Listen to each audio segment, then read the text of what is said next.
Yaşad Fondunun və Asan Könüllüləri Təşkilatının birgə təşkilatçılığı ilə keçirilən 5-ci Yaşad düşərgəsinin 3-cü həftəsi iştirakçılar üçün zəngin və maarifləndirici proqramlarla yadda qalıb. Düşərgənin növbəti günlərində uşaqların psixoloji rifahının gücləndirilməsi məqsədi ilə peşəkar psixoloqların iştirakı ilə qrup terapiyaları təşkil olunub.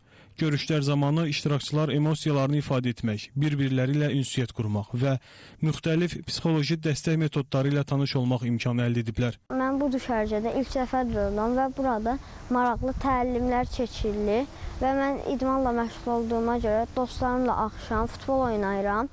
Burada könüllərimiz çox yaxşı davranır bizə çox maraqlanırlar. Burada hovuz olur.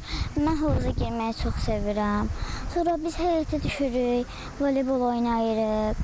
Bizim rəhləmələrimiz oldu bugün.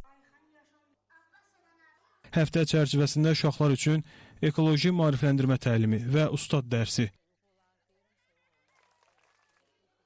ağız və diş sağlamlığının qorunmasına həsr olunmuş maarifləndirici təlim təşkil edilib. İştirakçıların asudə vaxtının səmərəli təşkili məqsədi ilə hovuz saatı, açıq hava şəraitində kino nümayişi təşkil olunub.